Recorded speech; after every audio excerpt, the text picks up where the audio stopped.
The Riverton Ranger Station had long been abandoned, but that morning, Harold Briggs returned. As he lifted a rotting floorboard, his hand brushed against something cold and solid, a small metal box, covered in dust. Inside was an old, dark leather journal. On the first page, the ink had nearly vanished with time, but one phrase still lingered: silent witness. In 1998, a bus carrying the Riverton High School youth choir vanished in the Black Creek Forest. No one was ever found. No calls for help. No trace left behind. Now, 25 years later, it seems someone may have always known what truly happened. Had he stayed silent for too long? And inside that journal, were there things still left untold? Harold Briggs was 71 years old, a lean man with silver hair cropped close to his scalp and eyes clouded like the winter sky after rain. He used to be a ranger in Black Creek, a dense, misty stretch of forest in the northern hills above Riverton, a place where few people ventured, even in the dry season. Young people might not recognize his name, but to an older generation, Harold was the man who had led dozens of student groups, scouts, even lost biologists, safely out of the woods. He didn't smile much, rarely spoke, but those who knew him often said, "If Briggs is quiet, it means he's thinking for you." Riverton is a small town tucked between thick pine hills, with fewer than 5,000 residents. In the 1990s, it was a stopover for long-distance buses. After the 1998 disappearance, a new highway diverted traffic away from Riverton. Shops closed. The gas station changed hands. The station lay abandoned. Locals called it the turning point of fate. And from that point on, no one wanted to talk about the incident that had buried the town in silence. Harold lived alone in a small wooden cabin at the forest's edge. No wife, no children, no neighbors nearby. Every morning at 5 a.m., he brewed coffee, packed his leather-bound notebook and a 2B pencil, and disappeared into the woods. He recorded bird calls, squirrel nests, cracks in old trunks, the color of leaves under morning light.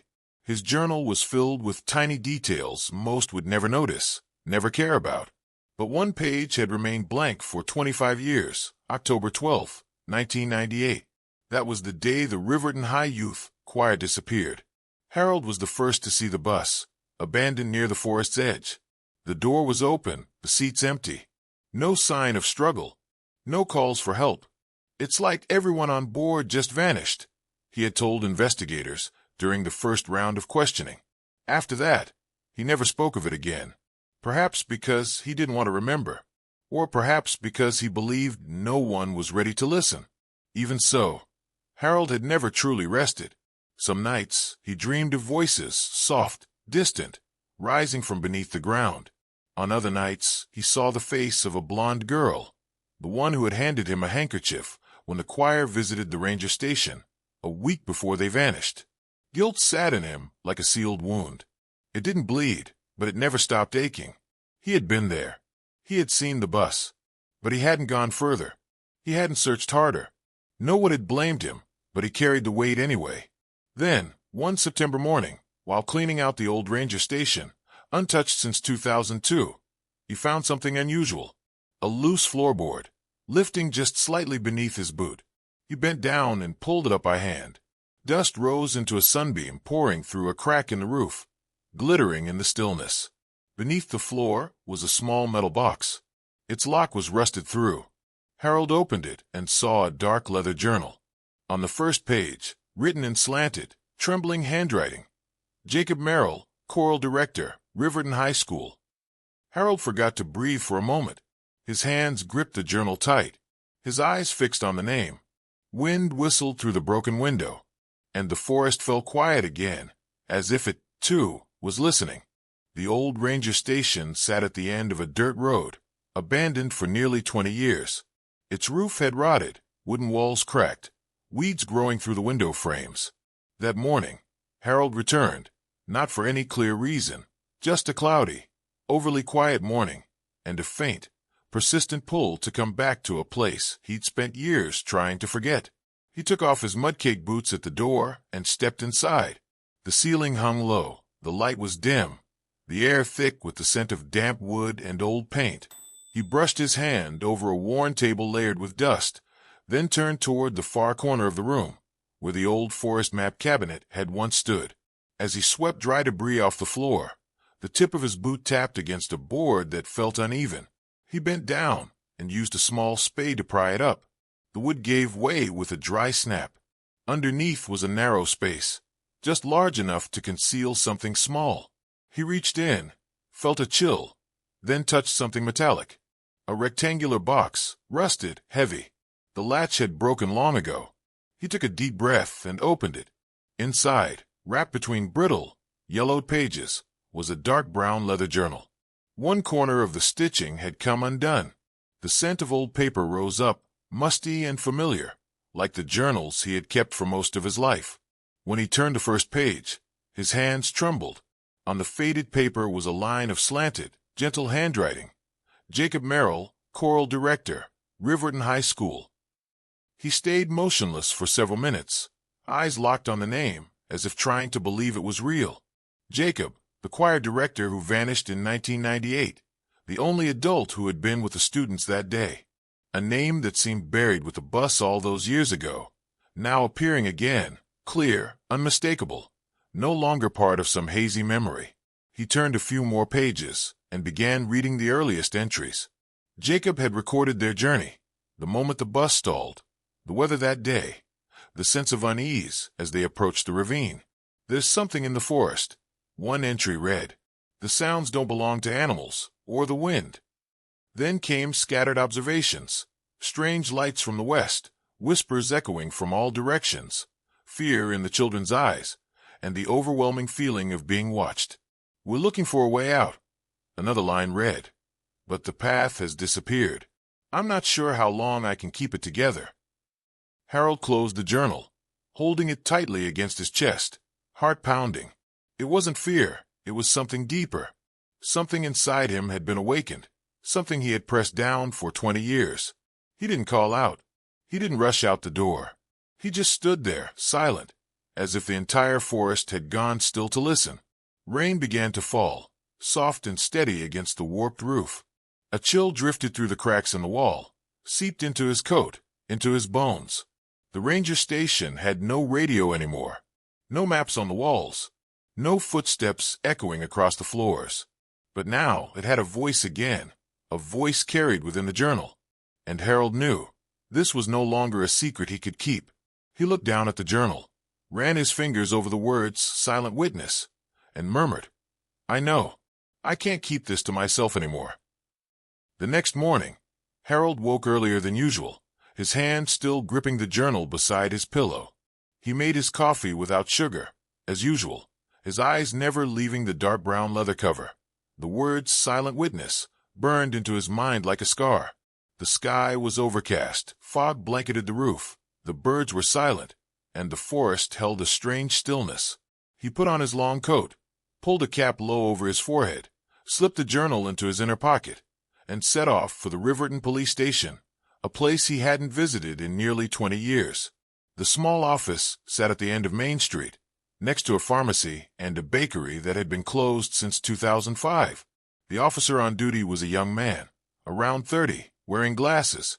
When he saw Harold, he gave a polite nod but showed little interest.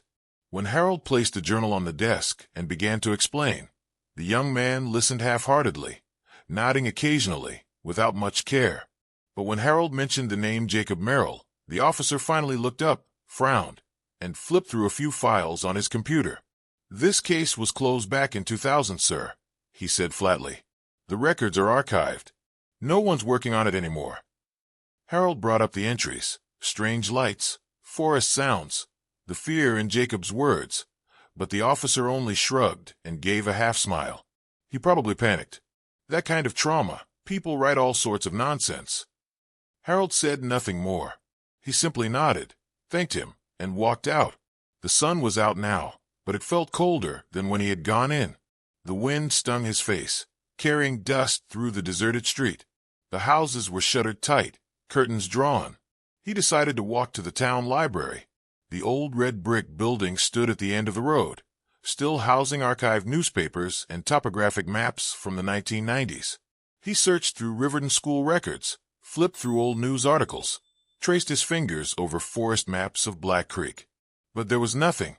No mention of the 3 standing stones Jacob had written about. No photos of the area where Harold suspected the children might have once hidden. On his way home, he stopped at a small roadside cafe where he had once sat with the school's music teacher years ago. No one he knew worked there anymore. A woman, older now, was cleaning tables. She recognized him, smiled faintly, and led him to the backyard, where an old wooden table sat beneath a maple tree. A while later, a man in his 70s came out, silver-haired, holding a small notebook. It was Mr. Anderson, the former theory teacher at Riverton, and Jacob's old colleague. When Harold handed him the journal, the man's eyes dimmed. He flipped through a few pages, then sighed. "I remember this handwriting. But Harold, it's best not to reopen it. People have grieved long enough." Harold nodded. He didn't argue. He understood. But the disappointment crept into his chest, dull and familiar like an old ache before the rain. As he turned to leave, he heard the teacher murmur behind him, not to anyone in particular. "Some notes are better left resting, just the way they were written." He returned home as evening fell. The cabin was dim, unchanged. He sat down, the journal still in his hands, and didn't turn on the lights. Outside, the wind picked up, dry leaves hitting the window panes. And then a faint sound, barely audible, like something drifting from far away. A melody. Old. Familiar. One he had once heard during a choir rehearsal years ago. A choral voice, wordless, but strong enough to make him lift his head. For a moment, he was back in that forest. The memory surged, vivid, painful, alive.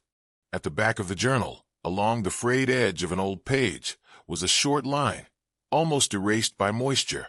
Harold had to hold it up to the light, squinting to make it out. 3 standing stones, where we hid.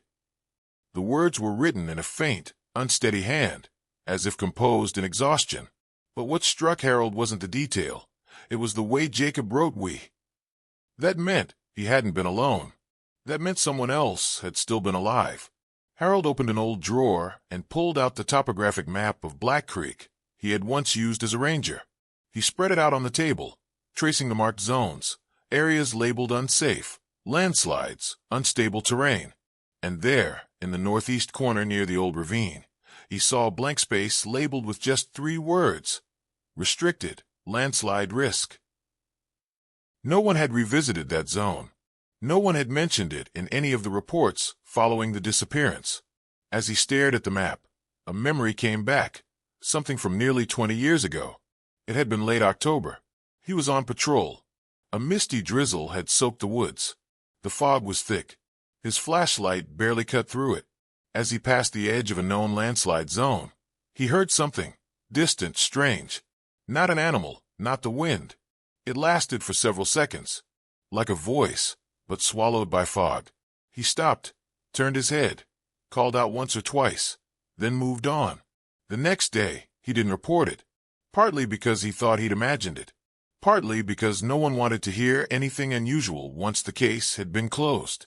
But now, that memory burned like a flare in the dark, illuminating what he had quietly suspected for years. He flipped through his old field notes, checking every line about the terrain. And he found it. The location of the 3 standing stones was real, marked by his own hand during a geological survey in 1996. It matched Jacob's words almost exactly. There was no doubt anymore. They had been there.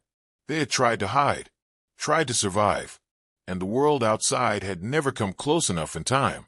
Harold looked out the window. The wind had picked up again. Tree branches scratched against the glass, slow, dragging, like a quiet sob. His hand rested on the journal, his heart crowded with truths he'd never spoken. The same question returned again and again. If I'd gone back sooner, would any of it have changed? His body wasn't what it used to be. His legs ached whenever the weather shifted. But he began preparing anyway. He found an old flashlight, checked the batteries, packed a few protein bars, a bottle of water, a small knife. The old map was folded with care, tucked into his backpack beside Jacob's journal. No one would go with him. No one knew he was going. But to him, this wasn't a journey of discovery. It was a return. a long overdue act of repentance. He looked one last time at the cabin, switched off the lights, locked the door, and set out. His figure disappeared into the gray mist, swallowed by tall trees, silent and heavy with memory. The path leading east of Black Creek was no longer on any tourist map, and no signs remained to guide the way. The slope was covered in moss. The wind blew in cold bursts, rustling through dry branches, triggering Harold's old cough.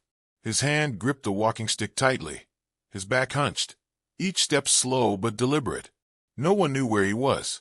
There was no cell signal, only the sound of dead leaves cracking underfoot and the distant murmur of a stream.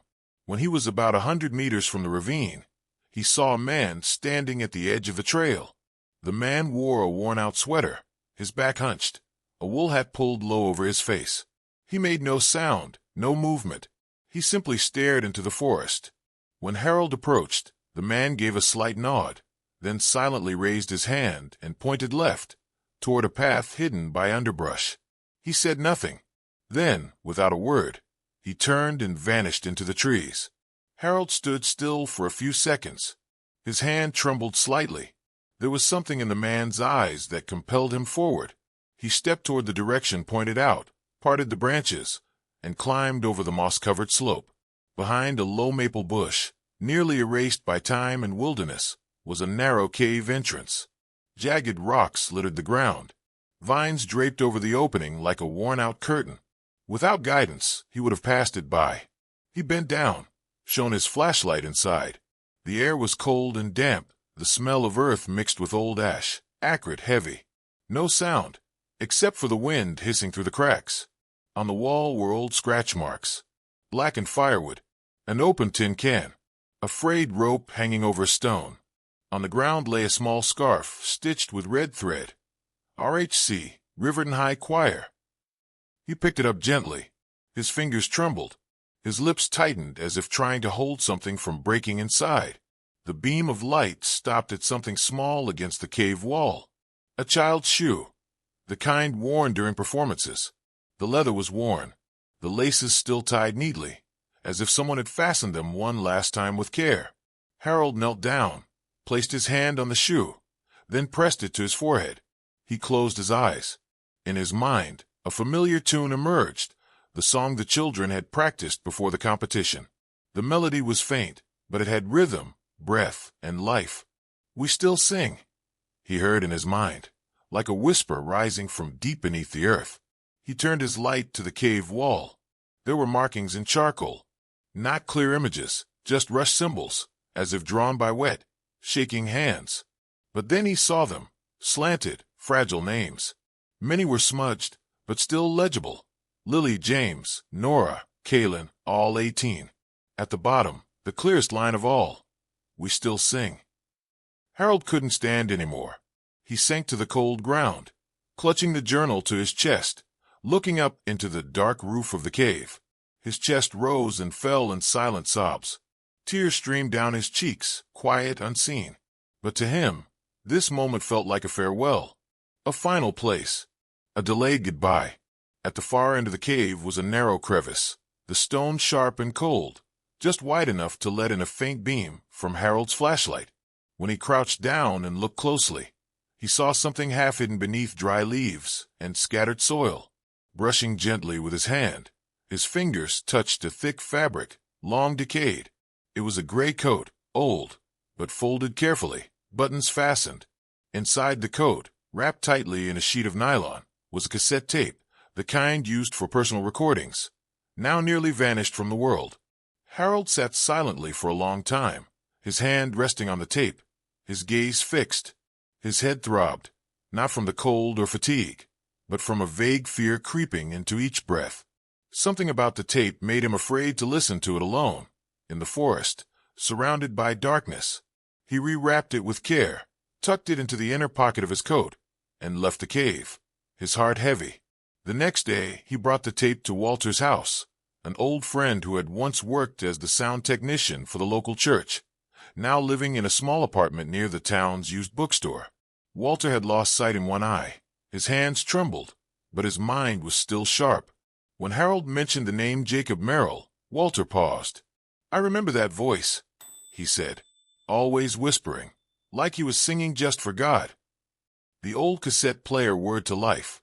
The tape began to turn. A soft static buzzed, then silence. Then a voice emerged, low, slow, almost a whisper. "Thursday the 15th, no contact. We're lost. I don't know which way is right. No one has come." The man's voice wavered, but kept a steady rhythm. "I'm afraid someone's watching us. The light moves, not with the wind. The children are panicking, but I keep them singing. If their mouths sing, their hearts won't fear. Someone has to hear us." A long silence followed. Then, gradually, the sound of singing began. A simple chorus, one voice at a time, no instruments, just the fragile voices of children, cracked, strained, but trying to hold the rhythm. "Even though I walk through the valley of the shadow," a line from the Psalms, echoed, then faded. The sound weakened, grew smaller, until it disappeared completely. Harold sat there, hands clasped tightly, eyes closed. In the room, only the soft turning of the tape and the ticking of the wall clock broke the stillness. His heart clenched. It felt like someone had just sung to him the final thing they had hoped for, to be found. His eyes were red, and the light from the window fell across his face, highlighting each deep wrinkle. That night, he didn't sleep. Before the sun rose, he pulled out stationery, and in his old slanted handwriting, wrote a short letter to the local newspaper. There were no accusations, no anger, only a calm voice, plain and full of sorrow. He explained where he had found the journal, the tape, and the traces in the cave. At the end, he taped a small cassette to the inside of the envelope, sealed it, then put on his coat and walked to the street mailbox. When he dropped the letter in, he paused a moment, looking up at the pale gray sky. The wind brushed through his hair, carrying the scent of damp pine and old memory. Then he whispered, like a farewell, "It's time they were heard." Just 3 days after Harold's letter was published in the Untold Stories column of the local paper, his landline phone rang. The sound, so out of place, echoed through a foggy morning, making him jump. Few people used landlines anymore. On the other end was a low, raspy, courteous male voice introducing himself as Noah Jensen. He said he needed to speak with Harold about something that had happened 25 years ago. That afternoon, at the only cafe still open in Riverton, Noah walked in, a man in his early 40s, tall but slightly stooped, with salt and pepper hair and deep brown eyes. Yet behind those eyes was something difficult to name. When Harold approached, Noah immediately stood up, extended his hand, and held Harold's tightly, saying nothing for the first few seconds. The handshake lingered longer than usual, as if the two were silently searching for something familiar. Noah began to speak. In 1998, he was 16, a 10th grader, and the youngest member of the Riverton Youth Choir. After the bus broke down near Black Creek, night fell fast. He remembered screams from the woods, the wind howling, and then a loud sound, like falling rocks. Mr. Jacob told everyone to get off the bus, walk in a line, hand in hand, away from the edge. They found a narrow gap in the rocks, and then a shallow cave. Mr. Jacob didn't panic. Noah whispered. He kept his voice steady. He told us to keep singing, to stay warm. For the first 2 days, they had spring water, a few biscuits. But by the third night, the rain came and the temperature dropped sharply. A few kids began to panic. I remember crying, someone calling for their mom. And then a long silence, he said, eyes fixed on the table, both hands gripping his now cold coffee. After that, some of the older kids decided to leave the cave to find help. Noah, being small and quick, was chosen by Jacob to go along, in case they needed someone to lead the way back. He didn't know what happened after that. Everything blurred. He only remembered waking up in a hospital in another state, head bandaged, no memory of his name, no one recognizing him. A kind couple from Oregon adopted him, gave him a new name, sent him to school again, gave him a new life. His medical records labeled the case as trauma-induced memory loss. No one connected him to the Riverton disappearance. The media had stopped reporting. The town had turned its back. It wasn't until he read the article and heard the tape that things began to return. Not all at once, but in fragments. The flashlight in Jacob's hand, the choking sound of singing, a cold hand clutching his coat, the smell of burnt wood, the freezing taste of stream water.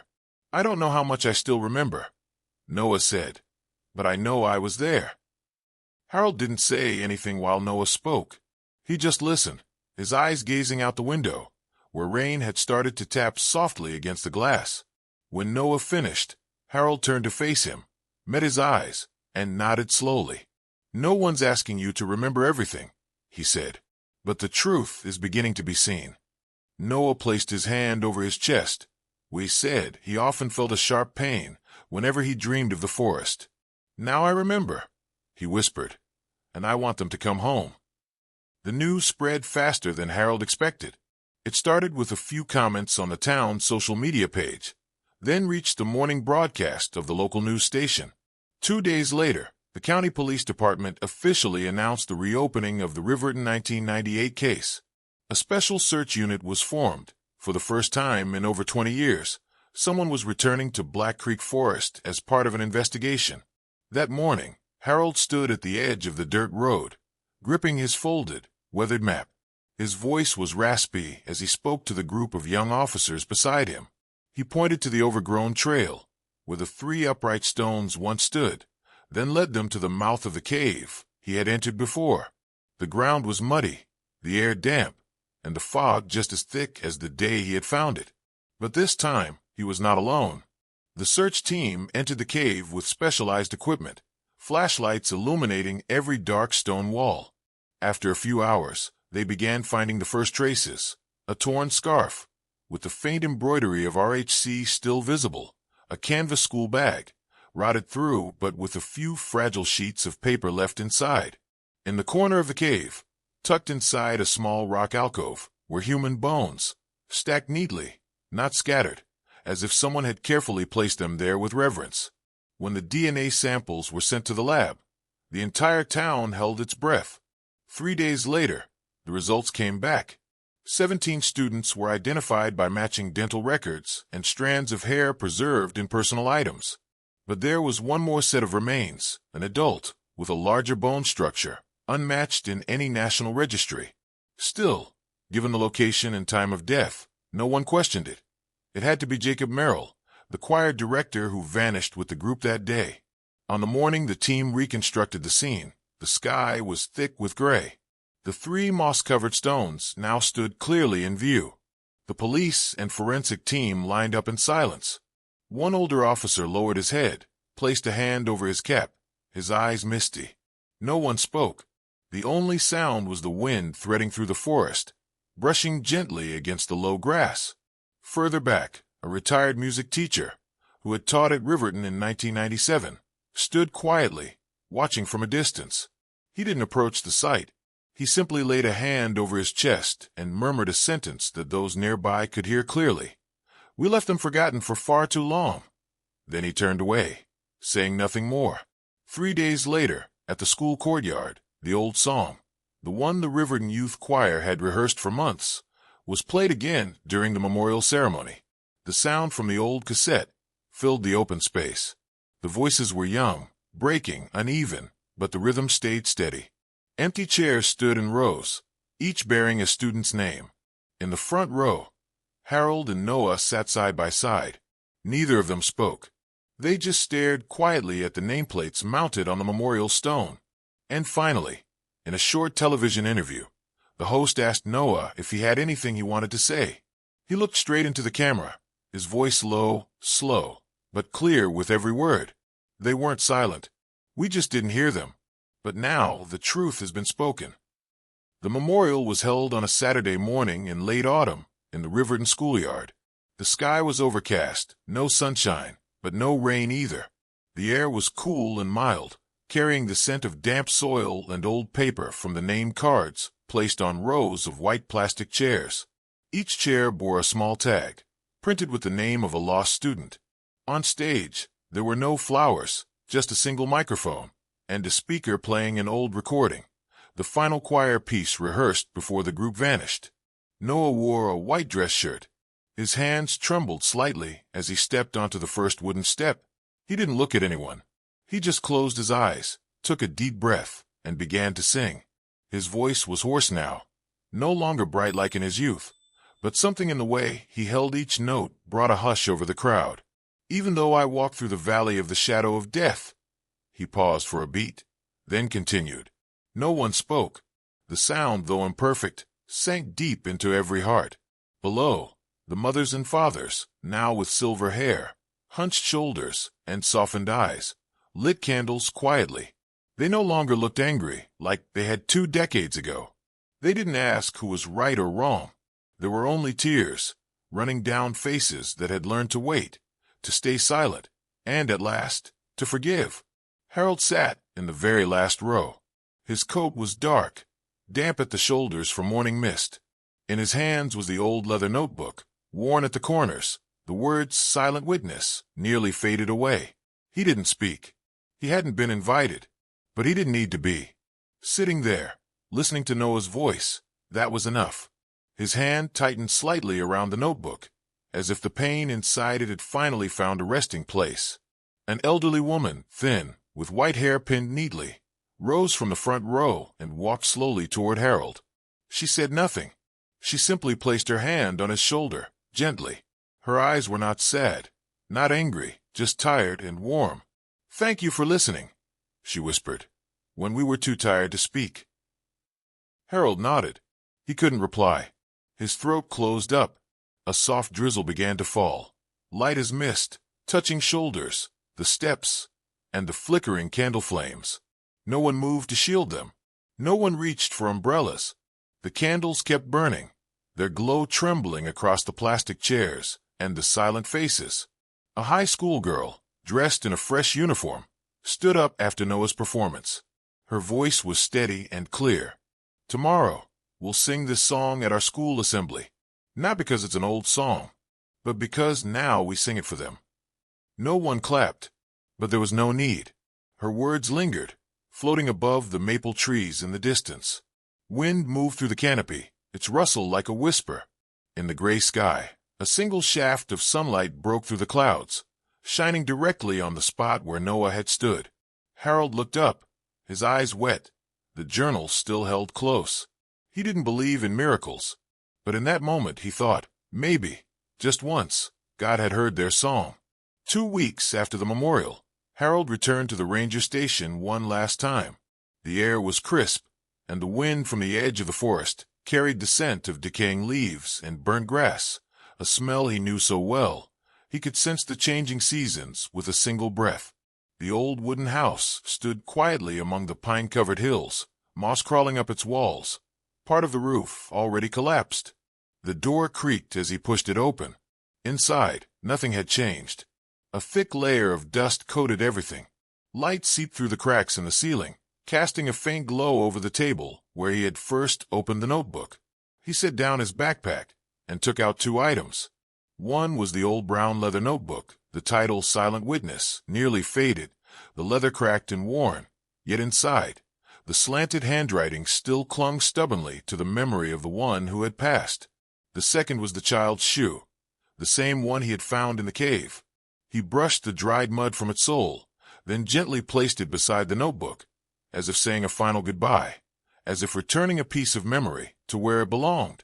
After that day, he left his cabin by the forest and moved to live near Noah. They rented 2 cabins side by side, not far from town, their backs to the woods, their porches facing the lake. They didn't talk much, but every morning they walked together.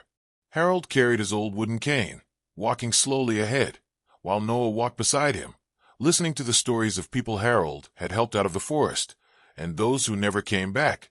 Some mornings, even when it rained lightly, they still walked. Rain fell on their shoulders, soaked their hair, chilled their hands, but Harold never stopped. "No one disappears forever," he said, his voice rough but firm, "as long as we still remember them." One afternoon, when the lake was still like glass, Harold walked to the old stream, carrying the cassette tape. He went alone. Sitting on the familiar rock, he opened the plastic case, took out the tape, gently brushed his fingers over the magnetic surface, and let it slip into the water. The tape sank slowly into the clear stream, carrying with it Jacob's voice, the lost song in the forest, the final words buried for 25 years. He didn't cry. He just closed his eyes, listening to the sound of the stream flowing, the wind rustling through the leaves. There was nothing left to hold on to. No names left to call. No one left who needed to speak, because at last they had been heard. When he returned to the cabin, the sun was already setting. The golden light filtered through the trees, spreading a soft glow over the path. He sat on the wooden steps outside, holding a cup of hot tea, his eyes fixed on the woods. A light breeze passed, carrying the whisper of leaves. And then, in that moment of stillness, he heard it. Faint, distant, choral singing. No words, no rhythm, but real, as if rising from the ground itself. A final farewell. A thank you. From the children who never grew up. That autumn sky was crystal clear. Not a single cloud. Harold stood still before the narrow stream, the place where he once bent down to pick up a piece of memory, where everything had begun and ended. The clear water flowed gently over moss-covered stones, reflecting the calm, gentle sky of autumn. He said nothing. The breeze brushed over his shoulders, carrying the familiar chill of the deep forest, the scent of damp leaves and pine resin. He closed his eyes, both hands clasped behind his back, his heart as still as the water. And then, as if from far away, he heard a faint sound. Singing. Children. Soft, pure, with no clear words, but steady, like breathing, like prayer. Not an illusion, not a memory, but a feeling. A sound that once existed, once buried, now rising again as a final farewell. He opened his eyes and whispered softly, as if to himself, or to the souls resting quietly beneath the earth. Some memories never die. They're just waiting for someone to listen. If you've ever lost someone, ever lived through years without answers, ever wondered what really happened, be patient. Believe that truth, no matter how long it's been buried, no matter how much time has tried to blur it, will find its way back. No one disappears forever. No one is ever truly forgotten.